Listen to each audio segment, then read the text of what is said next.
The fourth subject was co-responder programs. So that's what I believe we had, where we kind of left things off. I'll open up for discussion before we launch into these, but is there anything else that was a topic of discussion somebody wanted to embrace or get make sure we had time to set aside some time to discuss today?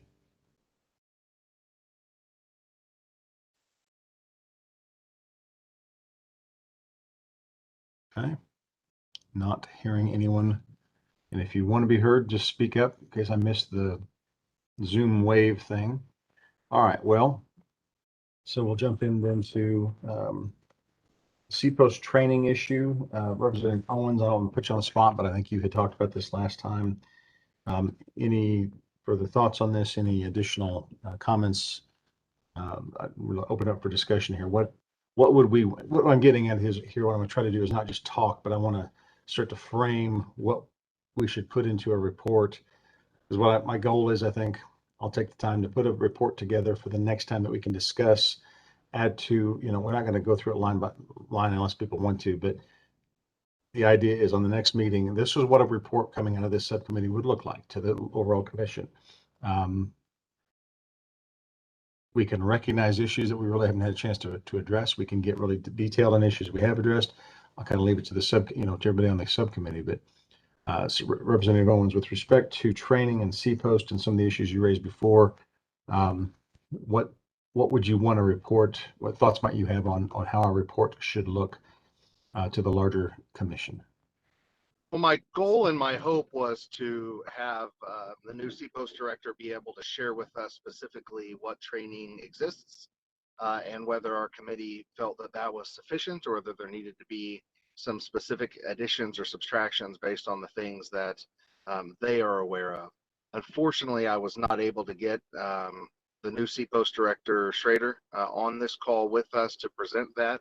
So in lieu of that, I have requested him to prepare an email to give us kind of an idea, since I'm not sure when we'll be meeting again, to give us an idea of, what specific trainings do exist from, early on in KLETC, and then additional trainings that may be required, and then any recommendations that he has to further race relations training within law enforcement. So that's where I'm at with that, and was kind of my primary impetus in making that recommendation. Okay, I'll open this up to anybody else. So what we'll try to have before the next meeting is, I guess, Executive Director now, Schrader's synopsis of what's available, maybe what they have planned in terms of training issues that are specific toward racial issues. But, and this is what I want to talk about. What else though? I mean, like de-escalation, that's not specifically a race issue, but it certainly is something that comes up in the context. What else would we want on a short, I mean, if we could say, here's the things, Schrader, we want you to make sure are going on at KLETC, or, when cops are being trained, sheriff's officers are being trained, deputies. What other types of things do we want to at least make sure are part, because if we can flesh this out now, anything that's already been done, great. Anything that's not, what would we want to make sure are the types of things that we include in a report? I open this up to anybody. Mark, this is Jean Phillips. So when we talk about race, are we talking about implicit bias training? I mean, I think I'm being intentionally vague on that because I want to be inclusive. I want to make sure we haven't limited some discussion because I'm too narrowly focused. Well, certainly implicit bias training should be provided, in my opinion. I don't mean to put you on the spot. Well, since you have the floor, anything else that seems patently obvious that really has to be there? Well, implicit bias is the one that popped to mind. If I come up with something else, I'll chime back in, but that's the one that came to mind. I know, I want to say Curtis Barnes may have been the one that mentioned in one of our earlier meetings, like, maybe I'm getting this wrong, Curtis, it might not have been you, but I was thinking you had talked about de-escalation. I don't know if that was you or not, but if it was somebody else, fine. But I think de-escalation, and that can mean many things, but some sort of de-escalation training. I know somebody had brought that up, so I'd put that on the list too, I think, unless someone disagrees. Yes, that was me, Mark. Okay. Anything, is that a fair assessment? Is just de-escalation as a general topic what you were thinking, or do you want something more specific? I don't want to not give full voice to what your concerns were. Well, when I meant de-escalation, just maybe de-escalate the situation before it gets to where it gets violent or, sometimes deadly. Gotcha. Okay. Mark, this is Gail. Have we said anything about the chokeholds or preliminary stops? No, we haven't got that far. That hasn't come up yet. So chokeholds in terms of, and I don't want to parse hairs here. I don't know that that's a training issue as much as that's a policy issue from departments that they do or don't allow, but it's in the general topic of training, I guess. We'll just use that very broad term, but that this is probably the space to have that conversation. So chokeholds, I've heard other issues in this same conversation. Chokeholds are a big one, though. We'll make sure that's included in the discussion with Executive Director Schroeder. And I'm sorry, what was the other one you said? Preliminary stops, reasons that are given for when people are pulled over. Gotcha. That I was late getting on, so I know I missed it. Yep, you're good. So just car stops, basically. Mhm. Mr. Chair, this is John Francis. Yes. My comment might be a little too theoretical, but I brought it up a couple of meetings ago, and that dealt with at the training level, kind of the philosophical approach for law enforcement of guardian or warrior. And warrior training is, I think, to an extent, a term of art. I mean, if you go on the internet and you see that there are warrior training programs for law enforcement, and those have this basic, underlying philosophy of circumstances where force is to be used, and I don't know that that always lines up with maybe what might be best practices. I think my comment here might be a little bit too philosophical, but I think these are issues that do get taken up at training. I did have a student who was formerly in law enforcement say that when he got out of training, he knew, multiple different ways to kill a person, but didn't know how to de-escalate a situation. And I think part of this becomes part of the culture at training. And so I think dealing with that at the training level may be appropriate. And since I'm immediately going toward what a report would look like, this sounds to me like you're more, instead of asking, and tell me if I'm wrong, instead of saying I think warrior training should be verboten, it's more we want to know how it's being handled. We think that should be a very intentional, cautious approach. Am I? Yes, I mean, I think we'd kind of be leaving our lane if we said warrior training should be forbidden. And I think there's a loose definition. Not everybody's going to agree on what is warrior training. There's not, one clear definition. But I do think that there is a philosophical approach that can be communicated at the training level, that police officers are guardians and keepers of the peace. And so the way to articulate that, I think, is a little bit tougher, but I do think that it's important to get law enforcement into this conversation to talk about how should people be trained, how do officers view themselves? Are they, people who are guardians of the peace, or are they, basically an enforcing body? Gotcha. Okay. Well, I'll take a stab at at putting this in a report. You obviously take particular attention to that language, make sure it conveys what you're trying to get across. Any further discussion on that?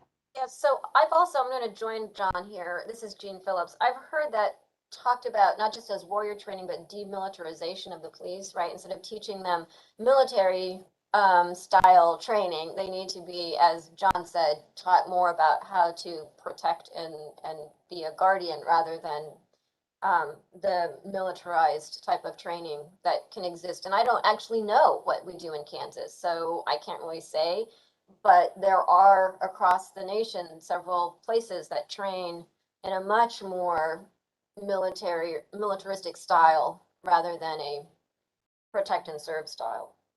Well, I do think it is, Professor Francis says, it's really more of a philosophical approach, and I don't mean to discount it in any way, but I think terms can get tossed around, and we don't call it that anymore. Well, it's the same damn training you did, 3 years ago. You just call it a different name. I won't make too light of this, but I remember in middle school we played a game where we were on our knees in a wrestling room and throwing a ball at each other. Something was called slaughter pit, and some kid got his nose broke. It was a brilliant thing for 14-year-old boys. The kid's mom complained, and the next week we played a game called Picking Daisies, which was exactly the same game. The coach just changed the name, and nothing changed. So maybe that's a poor example, but my point is we want to make sure the recommendations are at least taken up in terms of a substantive approach as opposed to just whatever the name is given to the event. So, all right. Other topics of training that we want to at least include. What I try to do in these reports is I'll start with trying to include everything. We can winnow down what we don't want, add something. It's just hard. It always seems to me in the moment harder to add something later. But any other topics for training for this subject that we want to make sure is included in the discussion next month? Okay. All right.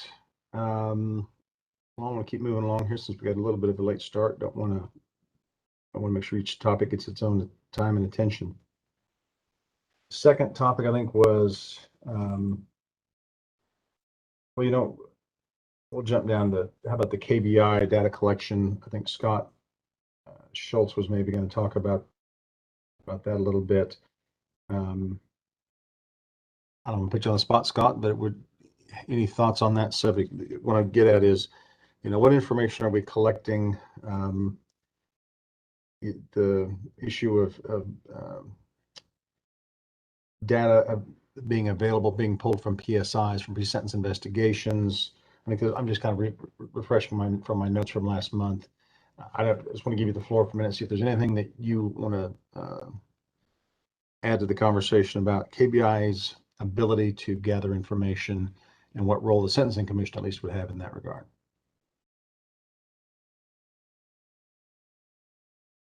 I think you're on mute. Yeah. There we go. Sorry about that. No problem. Yeah, we receive annual data. We have a MOU with KBI that we actually receive arrest and some conviction data, misdemeanor conviction data, and I don't think it's much felony stuff, but we do receive arrest data from them, and then are able to utilize that as far as bed space impacts and things like that later on. We collect, as far as your inquiry and the PSI, we collect most of the data that is in the pre-sentence investigation report. I'm trying to interrupt briefly for those who may not know what all is included there. Just quick synopsis of what is being, then what's available to you through a PSI. The misdemeanor stuff, it sounds like that's more specific from KBI. You're getting the felony stuff from the PSIs and the journal entries of judgment. Just make sure everybody's on the same page there. Yeah, absolutely. Sorry about that. So the pre-sentence investigation report is ordered in every single felony case. That's usually done during the time between the individual has been convicted, either by plea, bench trial, jury trial. And during that 4 to 6 weeks, a court service officer prepares a document that is a document that is available then to both parties and the court to assess the individual in terms of background, and there, in some cases, victim statements. There are it essentially goes through the crimes in which convictions have taken place. There's also a criminal history worksheet at the end of the pre-sentence investigation report that the court can actually view to look at what kind of criminal activity this individual has been up to, not only in the present case, but also previously. And, does that span many, many years, which there are some? Did they come up through the juvenile ranks? What were those circumstances? And so all of that data is actually available to us. And we actually enter that in our sentencing databases. We have a journal entry and a probation revocation database that we enter. So with the exception of the journal entry of judgment, which occurs at sentencing, those again are most of the fields within that document we collect, but save for costs and fees, some of the costs and fees. But other than that, all of that is entered into our database. The KBI, I would have to defer to Leslie Moore would probably be able to, unless Mark, you got some other information from KBI, but they collect a host of other information as well that certainly is, we're always on the lookout for good information or good data to be able to incorporate it into the analysis that we have. But they collect other data that is specific and normally is required by law. And that's why then they get their systems set up so that they can actually intake all that data that they're getting. So for those who had brought this topic up, if I'm going to put a report together, what I might start with is I'll get with Scott, maybe get a list of, for the edification of people who would read the report, and for those in the legislature who may not be familiar entirely with what Scott, what Sentencing Commission does, with the existence of the Sentencing Commission, because there's always, every 2 years, a lot of turnover in the legislature. So we'll have new legislators who may not know these things. We'll put this in there. These are the things we have available. I'll see if I can get something from the KBI to make sure I'm not missing anything that they have that is separate and apart somehow from what Scott's getting. But what other types of information do we as a subcommittee believe is important to collect, maintain, make available, whether it's for the public or more specifically for, law professors and people who want to look at this, ACLU, Pew, anybody, to data mine, CSG, those kind of folks. What do we want to make sure this report contains in terms of data collection, things that, so Professor Phillips. I think you're on mute, sorry. Sorry, I don't know how feasible this is, but I think one of the things that we've talked about, and it sort of goes to Representative Finney's comments about preliminary stops, and is there's a way to collect contact information, right? So if people are being stopped because more African Americans are stopped than white people, or Hispanic than white people, or what's the ratio? I mean, how, even if there ends up not being an arrest, I don't know how we gather that information, but that is an issue about just the number of times that, driving while black is real. And so how do we get at that? I don't know. So I think we need to define our terms. A cop goes to a scene, there's been a 911 call to the house, it's domestic violence. There's a 911 call to the house, there's a shooting, whatever. And they will have contact with people who were at the scene, witnesses. What did you see? Please stand over there. Officer will talk to you. And that's contact. They're going to be listed in reports as witnesses and things like that. I don't gather that kind of information gathering contact is really what is at the heart of the concerns here. Sounds like it's more, but I also don't know that I want to limit this, but let me ask it this way, because this at least would define our terms. We think car stops specifically. An officer pulls someone over for whatever reason, they'll name it, and has contact, and no arrest is made, no ticket is issued, no memorialization in terms of a citation, tickets, arrest, etc. Is that too circumspect? Is that too specific? Car stops? Well, car stops is what I had in mind. It needs to be limited to that, I don't know, but car stops is where the starting point, at least for me. Fair enough. So at least that's one thing that I think there's probably consensus on. Professor Francis?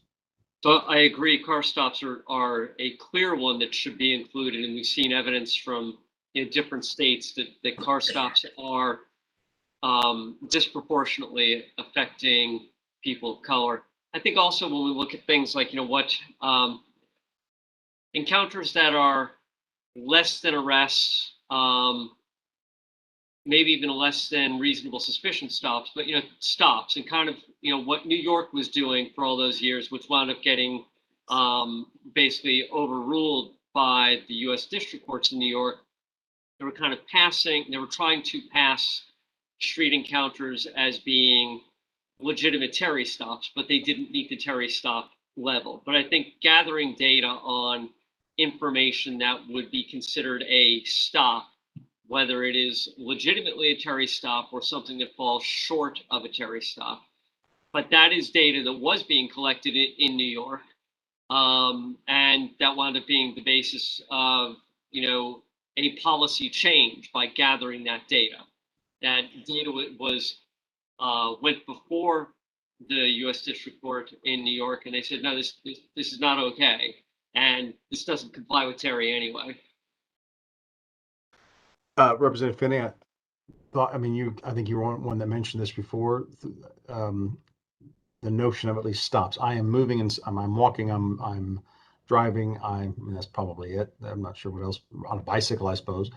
But I am in some degree of movement, and a cop says, hey, pulled me over, makes me stop, and we have an interaction. Is that the world of interaction you're trying to capture here? That is the world I'm speaking of. I mean, I've seen people in my neighborhood, they get pulled over just like say we're walking down the street or driving down the street, or I lived in a neighborhood in 67214 zip code, and it seemed like everybody that came to my house, or they would always be pulling them over in that neighborhood.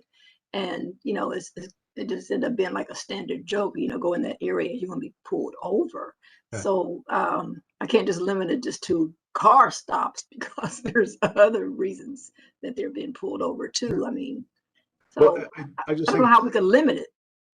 fair enough. But I think, I run into somebody at the Quick Trip. I talk to somebody on the street. I walk up to a scene, and you see what happened? The guy ran that way. If I'm a cop, I'm going to go, then I got to run that way. I don't want to stop and go, hang on a second, I got to get your name because we just had contact. I don't want it, because if it gets if it's too much, then it'll die of its weight without ever getting to what you're trying to get to. And so I think, Well, even if we started off with car stops, that would be great. fair enough. But I think what you're saying, though, is as long as we're talking about stops, somebody's progress, somebody's movement is being stopped. Car stops, walking, something like that. That's a way. The revisers and the legislature have to wordsmith this, and there'll be a committee meeting where this gets hashed out for 2 or 3 hours. But if we at least put in a report that's the universe you're trying to address, I think we're getting closer. Professor Phillips? Is there a way to distinguish between officers who are responding to a call from dispatch, a 911 call, a call from the quick shop about a robber, between that and an officer-initiated investigation, right? The officer is the one who's initiating the car stop. The officer is the one who is approaching someone on the street. So is there a way to make that distinction? Sure.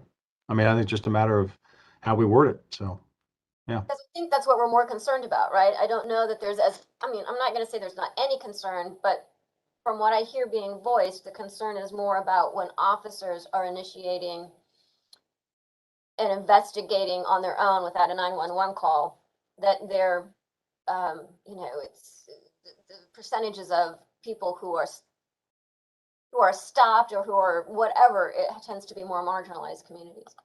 Professor Francis, your hands up.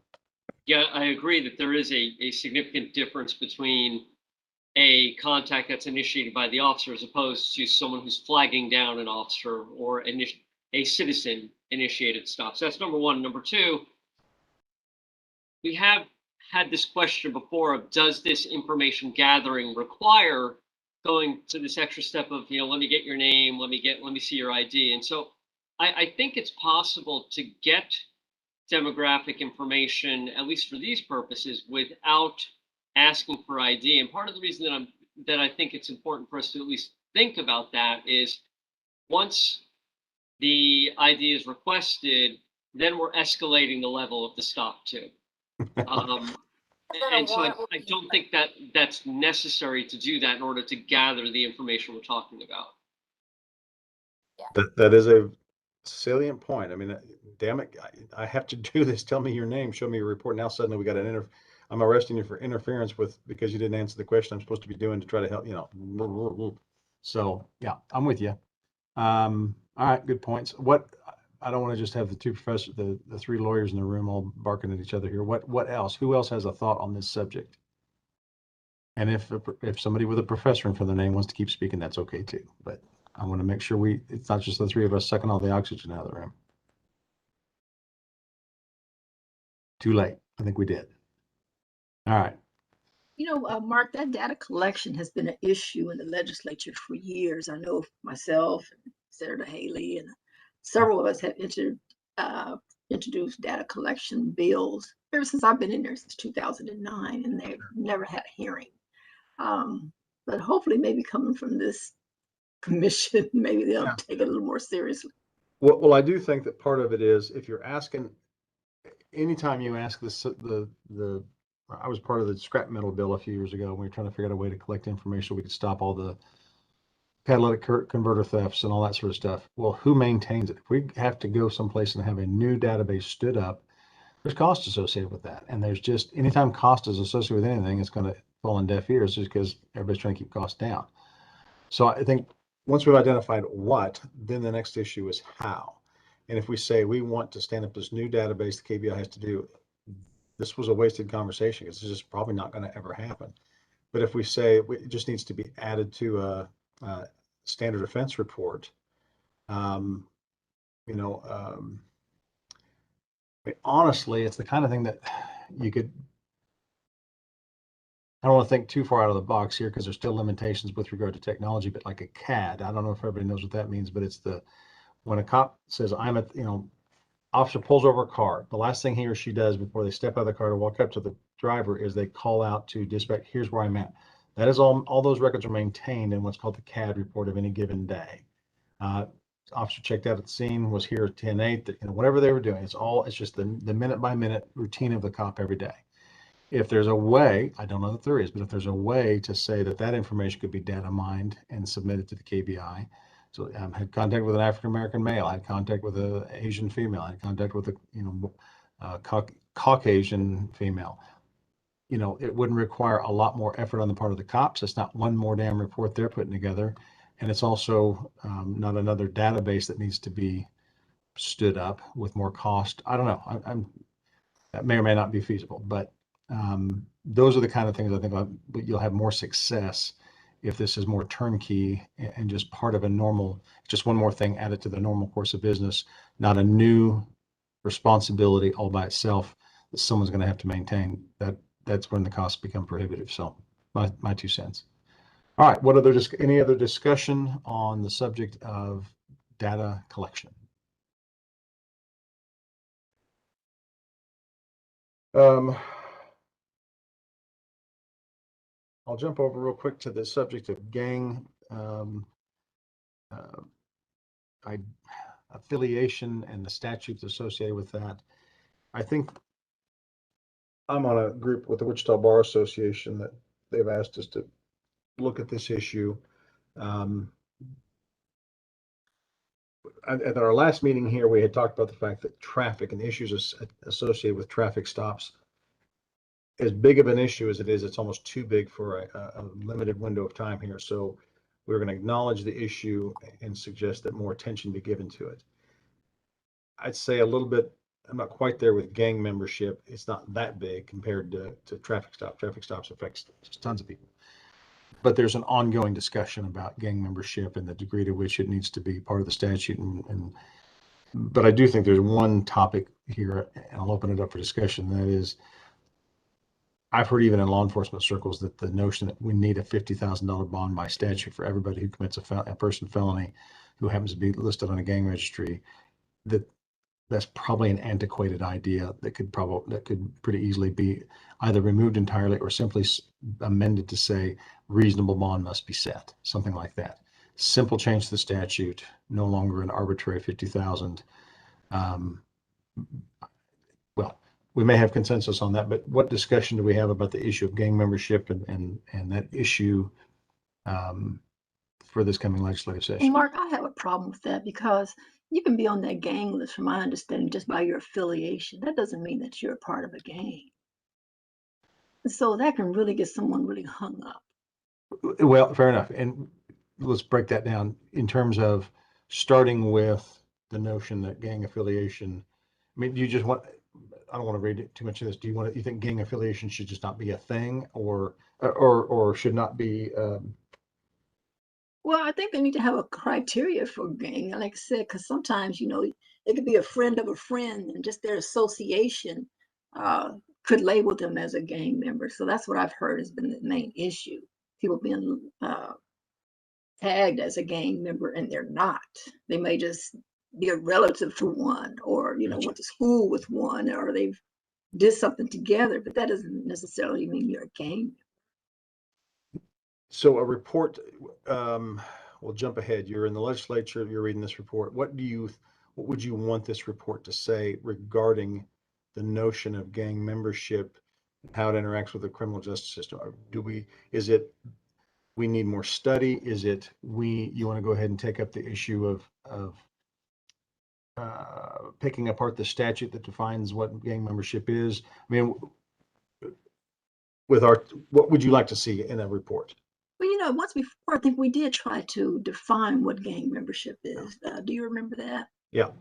I don't remember what we came up with, but I think that definitely needs to be spelled out. Okay. I mean, there are certain things that are, but even like on the gang membership list in which I know a lot of it is people who, I'm a gang, I'm a Crip, I'm a Blood. They tell cops that, they tell people that. Well, are they just saying it because they want to be? Well, I mean, if I tell you I'm a Democrat or Republican, I mean, am I? I mean, But from what I've found, I've even seen little kids, Yeah. define themselves as a Crip or whatever, because they have all of these different music out there. There's a song called the Crip Walk. You see little kids in elementary and middle school doing the Crip Walk. That could be associated with being a Crip, and they're not a Crip. Gotcha. So, and these same little kids, by just watching videos, throwing up gang signs, they have no idea what they mean, but that could be associated with being associated as a Crip or a Blood, or whichever. So I mean, it really needs to be very specific. And like I said, even though, say for instance, you may be a gang member, that doesn't mean that you've been violent or that you've created some type of crime. So gotcha. So looking for you just need to criteria, be careful with that, huh? a more defined criteria for inclusion. Yes. Professor Phillips had your hand up. Not only just more defined, but standardized. I mean, I've litigated this for years, and it depends on whether you're in Wyandotte County, Sedgwick County, Shawnee County, right? Each police department has their own sort of list or definition of what makes you a gang member and when do you get put on the list. And there's just no standardization. And it just depends on where you are. And some of the criteria is just really broad. And it's like Representative Finney said, it's, who were you seen with? What corner were you standing on? What neighborhood do you live in? Who do you hang with? What kind of colors are you wearing? I mean, so I'll put in this draft of the report that what we're looking for is objective criteria and a standardization of the same. We're looking for something that if I'm a Crip, if I'm a Blood, if I'm a whatever, Proud Boy for that matter, white supremacist. I mean, I'm not sure it's however you define it. It's an association of individuals who gather for criminal activity, and inclusion in that should be something that is objective and uniformly applied across the state. And while we're not getting into the weeds on what exactly that looks like, that is the recommendation, it sounds like, from the people who've spoken up. Is that getting to the heart of it? Can I just say one more thing? Sure. Too? There was, I can't think of the guy's name who died years ago, but when they had the Black Panthers, the Black Panthers were defined as a gang, but they were doing a lot of things to really help a community, feeding people, trying to help people get homes and so forth. And it doesn't necessarily mean it's a criminal activity in all cases. So I just like for us to be very careful when we start, coming up with these standardizations. Exactly what are they doing that's criminalistic? Well, fair enough. I mean, I think Bobby Seale may be the one you're thinking of, but I'm going to say you make a good point, which is if it's not criminal activity, then this probably isn't, then we probably shouldn't be calling it a gang. Catholic Church is a gang of people who are doing something, but feeding the 2 blocks away from me is where Lord's Diner is, and they're feeding the homeless every night. So, yeah, I mean, but I think if there's not that criminality into it, then we shouldn't falsely accuse somebody of that, but we just shouldn't, they shouldn't be in the conversation at all for that. So you make a good, did someone else have their hand up? Good afternoon, Chairman. This is Stephanie Duryea with CSG Justice Center.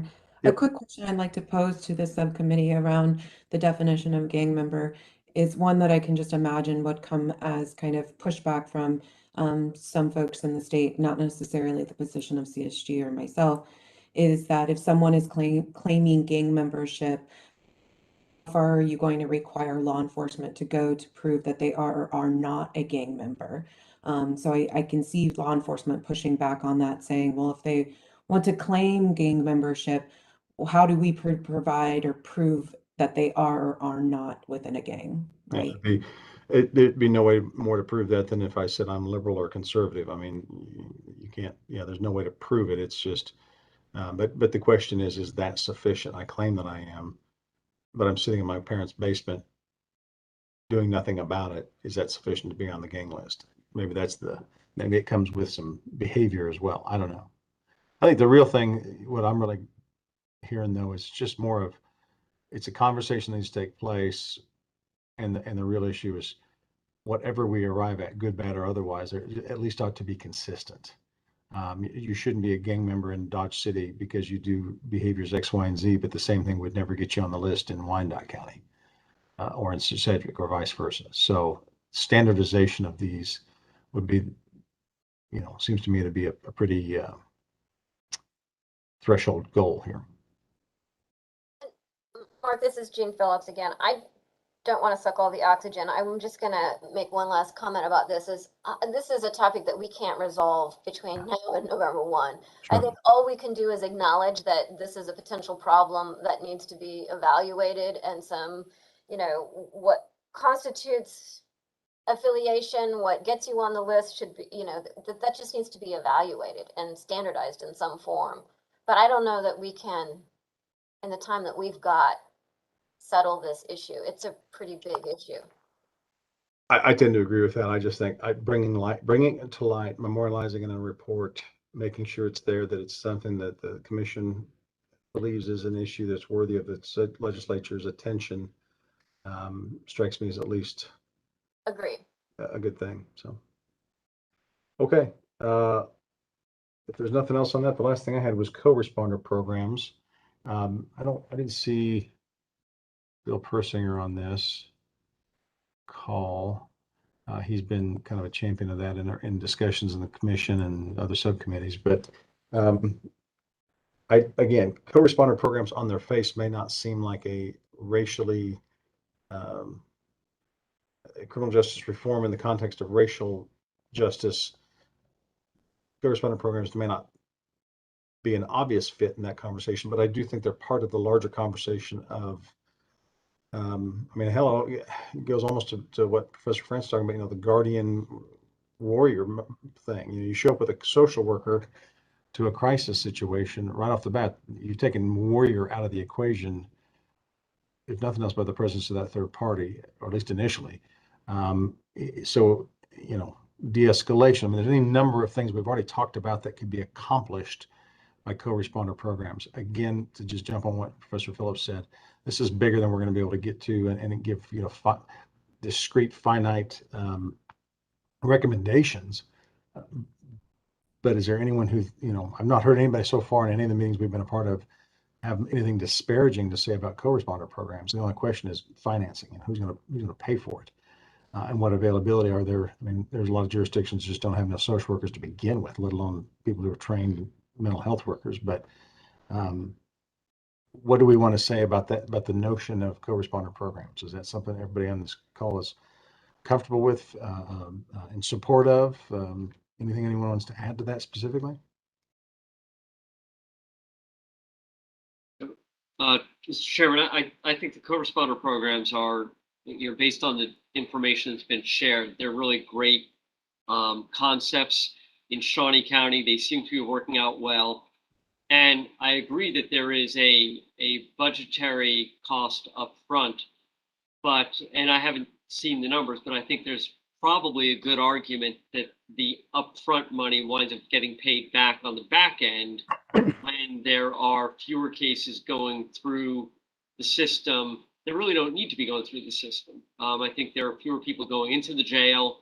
Jail has fewer expenses then, has fewer medical expenses associated with those people who have been, funneled through due to mental illness. And also there hopefully will be savings in court costs as well. So yes, there is an investment up front, but I think that will pay dividends on the back end. I haven't seen the data on that, but we may be able to, cultivate some of that data. You raise a good point. So Representative Finney, Representative Owens, I don't see any other legislators on here. Everybody every year, it seems to me, is scrambling for the attention of the post-audit folks. Is this the kind of thing that we would maybe say needs to be considered, needs to be expanded? It's a good thing. Please think hard about this. Do we want to tag on to that a request for a post-audit? And I want to make sure everybody understands what that is. The first time I heard it, I thought they get a bunch of accountants and looked at how much money was spent last year. It's not it. It's essentially R&D. It's it's research and development kind of folks for the legislature. Essentially, they go out and they do research about a discrete issue and come back and make recommendations, or at least report their findings to the legislature. And it's usually, in my experience, of a financial nature, meaning this is what we think the thing will cost to do whatever it is the topic is. As legislators, do you think this is the kind of thing that, to get to what Professor Francis says, boy, it would be nice to have a sense of how much cost savings the outlay of money on the front end could save the state on the back end? I highly support doing those audits. I mean, I don't know if you recall, but when I was doing my civil asset forfeiture bills, I had introduced those civil asset forfeiture bills years before. And then when I finally requested an audit, all of a sudden people paid attention because there was some validity to it, some research and backup and data. And recently I had done one on the suspended driver's licenses. And so that report's going to be coming out again. But we were able to get some suspended driver's license done. But I definitely support it. And it's a very competitive process because, I mean, they always get more recommendations than what they can do. They usually do like 3 or 4 of them a year. So you just have to do your presentation and they will vote on which one they think is the top priority. So. Yeah, I totally agree with Representative Finney. I think that anytime we can get post-audit involved in looking into these things and providing that objective data, the legislature really has a lot of faith in the work that legislative post-audit does. And bringing this piece of information, I think, would be very, very beneficial. It is competitive, but we can certainly have conversations with those committee members around the importance of them approving this. It was a big topic of conversation last year with the budget. I mean, initially, I know there was money put in there for the co-responder system. Oftentimes, it takes a few years to get something really solidly in the budget because of priorities and whatnots, but I think that'd be a good recommendation. Well, it just seems to me that if I'm a legislator and I've got a limited window, I mean, you got ag issues, you got highway issues, you got school issues. Okay, give me your best pitch. What's the most important thing we could do in the realm of criminal justice reform? I'm not Representative Finney. I'm not Representative Owens or Senator Wilburn or somebody who's more plugged into this. I'm a Western Kansas legislator whose bigger concerns have to do with water and farming and things like that. That's going to really impact my community. Give me your best pitch. I'll be honest with you. I don't think anything's a panacea here, but man, a co-responder program seems to hit a lot of marks when communities have it. That is one substantive thing that you can do that can address a whole lot of the concerns that get raised in all of, and really damn near every other committee we're on, we have here, our subcommittee we have. So.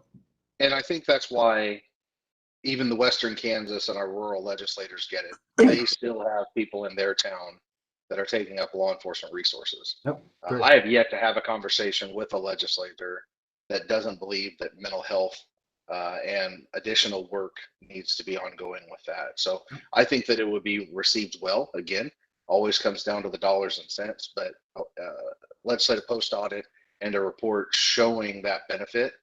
I mean, honestly, that's the best selling point. Remind me, this coming session, if a bill gets introduced, I know every other year they have a little drag from the year before, and then others they start off afresh. Is if we introduce a bill in this coming session, would it carry over to 2023, or do you have to start? Okay, well, yeah, we're at the second half of the biennium, so we have things that carried over from last year to this year, but at the end of this session, all will be dead, and we'll be starting fresh next year. all right. Well, the only reason I say that is, you know, we'll put together a report here and recommendations about co-responder programs, and if the legislature wants to go ahead and fund it fully, rock and roll, fantastic. Sure. But if they say, well, then the post audit at least could get done. My only point was that when their post audit comes back next year, assuming we get in line and they vote to make this an issue, you know, if you already had a bill ready to plug it right into, you could have, but all that takes is some diligence on the parts of the people on this call to make sure we don't forget about it in 2023. So, well, and you're 100% right, Mr. Chairman. You look at the diversion substance use bill that you proposed 3 years ago, right? Oftentimes it takes multiple years of people fighting for an effort to see it all the way through. So I agree. okay.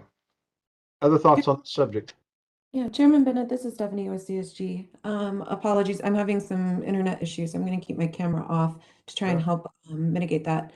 I wanted to let this subcommittee know, and we'll do an update to the diversion subcommittee as well, that we actually completed 3 focus groups with co-responder programs in the state over the last few weeks. And so I kind of wanted to give you an informal verbal breakdown of some of the recommendations that those programs provided. First of all, extremely well informed, and came to them with kind of the feedback of, we would love to hear some options that would be at a low to no cost for the state, knowing that that might motivate some more folks to understand how they can impact without having to do a huge budget allocation. One of those is exactly what you're speaking of, is doing an audit process of looking at the mental health resources that are available in the state to co-responder units and the like, and really understanding that and getting that kind of clarified for the legislature. A couple of other recommendations, though, that I came from the state that might be appropriate to include in the final report is that there were a number of things that co-responder units would love just clarification on under current law, whether that be from the Attorney General's office or someone else, but really around how different legislation is interpreted by different parties, especially around developmental disabilities and organic diseases, and how the state hospital looks at those versus community providers. Also a huge one, huge that we heard across all districts was around information sharing and around HIPAA. As we know, HIPAA actually is not as rigid as a lot of people approach HIPAA to be. But law enforcement across the state that we spoke with said they're really, they're really bound by HIPAA rules and how much information that they can collect from people, they can share with folks, things like that. And that really impacts how they interact with their community members when they can't get much information on them. Obviously, one that was touched on by yourself, Chairman, is how they can incentivize people to grow this workforce. So how they can get people to engage. So whether that be maybe expanding co-responder to be qualified as a first responder and receive KPNF benefits. So they'd get access to better retirement system and coverage and things like that as a possibility. The other one that we heard that I will definitely leave up to this subcommittee and the diversion subcommittee to discuss is a change to actually the domestic violence laws in the state. So currently they're under a mandate to arrest during a domestic violence incident. And multiple law enforcement agencies says that really bounds them because the incident itself may actually be caused by a mental health crisis. But because the law states what it does, they have no choice but to actually make the arrest, thereby putting someone who is in mental health crisis in the jail system, which doesn't do them any good, and it puts, you know, others at risk, puts the person at risk. And so they would you know, love to have a conversation seen in the state at some point around the wording of the domestic violence mandatory arrest statutes. That's an interesting, that last one's interesting because this is sort of the pendulum swinging. I remember when that law went into effect was because all the advocates on the behalf of domestic violence victims were tired of guys, Yeah. cops going out and it's you guys work it out and leaving them there, and then worse violence happens. And so, but it does limit discretion in the field. So that will not be without its controversies, that particular recommendation. But at the same time, I do recognize the issue it brings. If the guy's having a mental health crisis, that's the reason for the domestic violence. Now you just take him to jail, and things have not certainly gotten any better. Maybe gotten infinitely worse. So Yeah, okay. and I think one of the anecdotally, one of the most common examples provided around that recommendation in particular was adult children and their parents. Yep. So especially if you have someone who's residing at home because they cannot actually sustain independent living on their own, that's when they really see that that law in particular is really tough for them to enforce when they recognize that the incident is being, you know, precipitated by a mental health crisis. Well, if nothing else, if there was a way to have an out that said unless it was being precipitated by a mental health crisis, and maybe even said, you know, the officer has to, law enforcement departments need to have a policy that says they have to run it by their supervising officer, a sergeant or lieutenant or something. So it's not just in the left to the discretion of some beat cop. But yeah, lots of opportunity for discussion there. Just to clarify, so that report memorializing the 3 studies that were done around the state, you think it will be done by, would it be done by the end of this month or next? Where are we at on It'll that? be done by mid-October. So we just have to go through our regular BJA review process for the summary of that, and then we can send it off to the diversion in the subcommittee. Okay. Well, it seems to me that would be something, if we can get a chance to look at it before our next meeting of this Absolutely. subcommittee, we could make it, what we may do, we did it last year and the year before in terms of the commission, is make that an addendum to the report of the subcommittee. So it'll be included in the overall commission's report, so it's available to legislators for their review as well, because it sounds like you got some pretty specific ideas about how to expand or at least address the expanded use of co-responder programs. Absolutely, that sounds great. Okay, excellent. Any questions anyone has for Stephanie?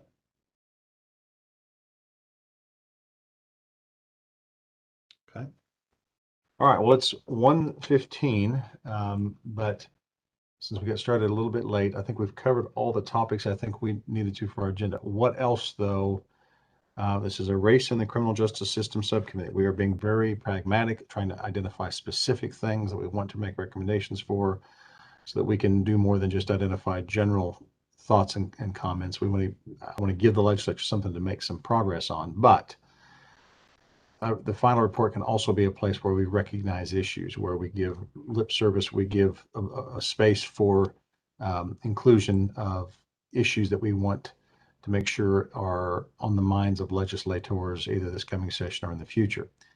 What else, anything else that we want to make sure is included in that discussion and included in a final report, whether we have time to give full voice to it or not?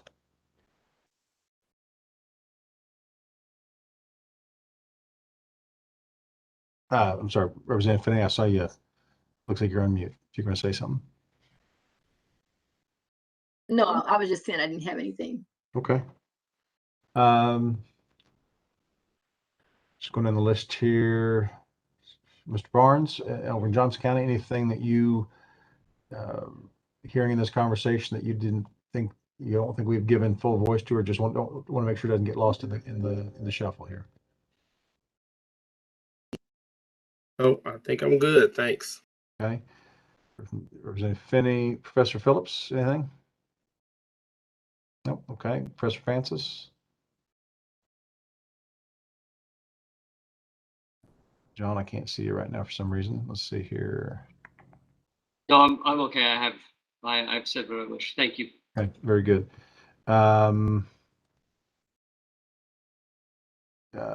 Scott Schultz, or I think you're mainly here for us to ask you questions, but anything from your perspective, at least from the Sentencing Commission's perspective, that we want to make sure we've at least given time for?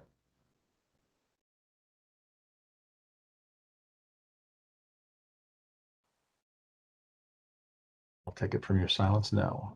Representative Owens, anything? Not as it relates to that. I did want to follow up and let you know that I did just reach out and hear back from Chief Doug Schrader of CPost, and he confirmed he will get that email with that information to me early next week, at which point we'll forward that and make sure everybody in the subcommittee gets that information. Okay, very good. Shelley Williams over in Riley County. Thank you. I just appreciate the idea of adding practical solutions to the report. So often, if disparities or inequalities are identified, we're not given any, and then what? No training or no solutions after a problem is identified. And so really having experts weigh in on training would be helpful. Yeah, and I appreciate that. I want to go through, just because this is, the next meeting is really honing in on the report and trying to wrap this up. So I want to make sure everybody was given a chance to weigh in if there's something else that was on your mind that we just never got to. So, okay. Anything else anyone wanted to bring up? Okay. Well, I appreciate everyone's time. I will do my best. I got a jury trial the week of the 25th. That'll probably take up most of my week.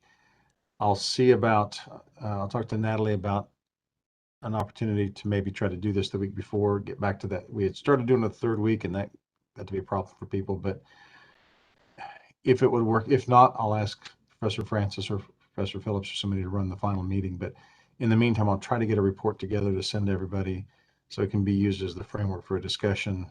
We can add to, subtract from that report, but I just always think it's easier if we're all on the same, literally get the same pages in our hands to frame that discussion. So, okay, I appreciate everybody's time. It is 1:18 p.m. So we will go ahead and finish up the meeting, wrap it up, and I'll thank everybody for their time, and we'll see you next time. Thanks. See you folks. Thank you. Thanks. Thank you.